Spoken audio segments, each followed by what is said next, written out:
7:06 p.m., the 9th of August, 2025. Jazzy. Welcome to Revenge with David, where betrayal meets justice and silence turns into power. On this channel, David takes you deep into unforgettable stories of family conflict, broken trust, and sweet, calculated revenge. Each narrative is a cinematic journey from quiet suffering to powerful payback, designed to keep you hooked from the first word to the final twist.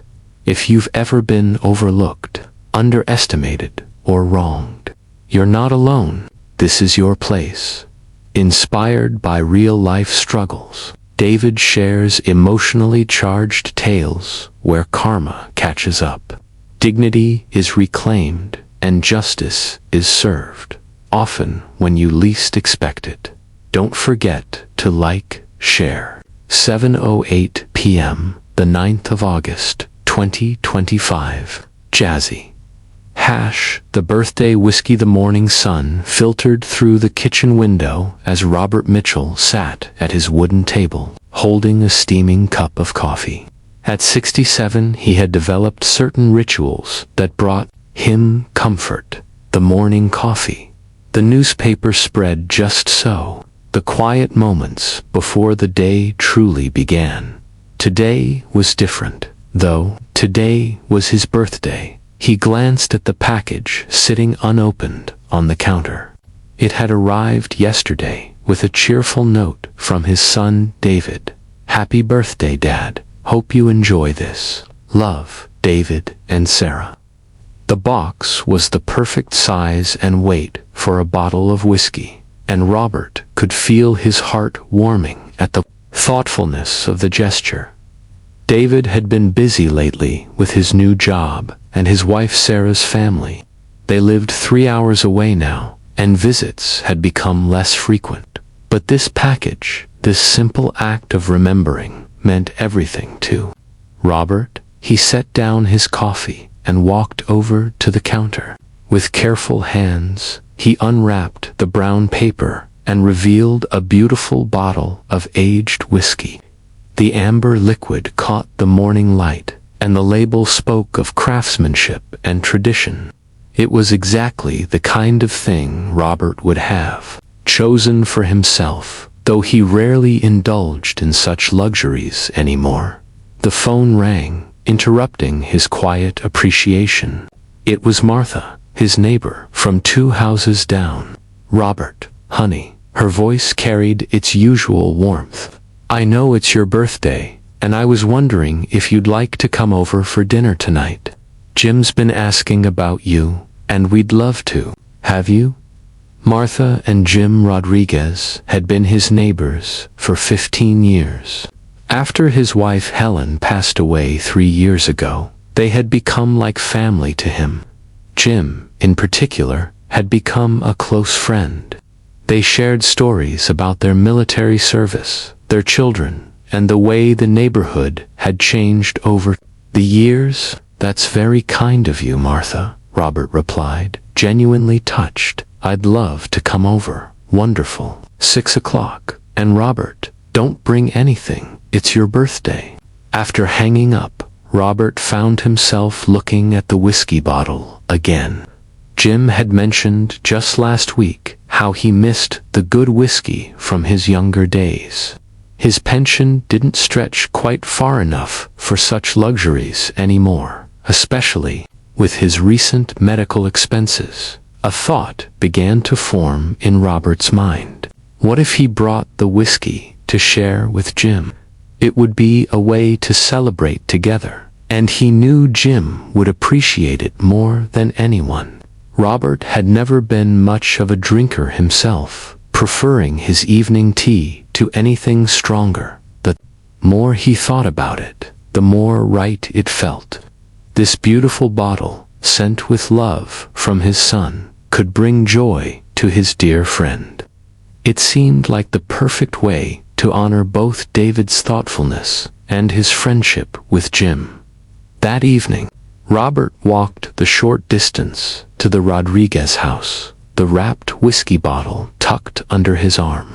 The September air held the first hint of autumn's coolness, and the streetlights were just beginning to flicker on. Martha greeted him with a warm hug, and the smell of her famous pot roast filled the house. Jim appeared from the living room, his face lighting up when he saw Robert. "Happy birthday, my friend," Jim said, clasping Robert's shoulder firmly. 67 and still looking good. They settled into the comfortable routine of old friends. Martha bustled about, putting final touches on dinner, while Robert and Jim caught up on the week's events. The conversation flowed easily, touching on everything from the weather to their shared memories of neighborhood barbecues when their children were young. During dinner, Robert presented the whiskey to Jim. "This is from my son David," he explained, "but I thought you might appreciate it more than I would. You always talk about that good whiskey you used to enjoy." Jim's eyes widened with genuine surprise and gratitude. "Robert, this is too generous. This must have cost David quite a bit." "He loves you too, you know," Robert said simply. "You've been such a good friend to me, especially since Helen passed. This feels right." Martha wiped her eyes with her napkin, touched by the gesture. They opened the bottle, and Jim poured small glasses for himself and Robert, while Martha opted for her usual glass of wine. The whiskey was smooth and rich, with notes of oak and vanilla that spoke of years of careful aging. Jim savored each sip, describing the flavors with the appreciation of someone who truly understood fine spirits. "This is exceptional," Jim said, holding the glass up to the light. "David has excellent taste." They spent the evening sharing stories and laughter. Martha brought out a small birthday cake she had baked, and they sang a slightly off-key version of Happy Birthday. Robert felt surrounded by warmth and love, exactly as birthdays should feel. The next day, Robert was reading in his living room when the phone rang. It was David, calling to check on him. "Hi, Dad. Happy belated birthday. How was your day yesterday?" "It was wonderful, son. I had dinner with the Rodriguez family. Thank you so much for the whiskey. It was a beautiful gesture." There was a pause. On the other end of the line, "So, how was the whiskey?" David asked, and something in his tone made Robert pay attention. "Oh, I gave it to your friend Jim. He loves it," Robert replied proudly. "You know how he's been struggling lately, and he really appreciates good whiskey. It was the perfect gift for him." The silence stretched longer this time. Then David's voice came through, louder and more strained than before. "You did what?" Robert felt his stomach drop. I gave it to Jim, I thought." "Dad, that wasn't just any whiskey." David's voice carried a mix of shock and something else Robert couldn't quite identify. "That was a 30-year-old single malt. It cost me $800. I saved for 3 months to buy that for you." The words hit Robert like a physical blow. $800. 3 months of saving.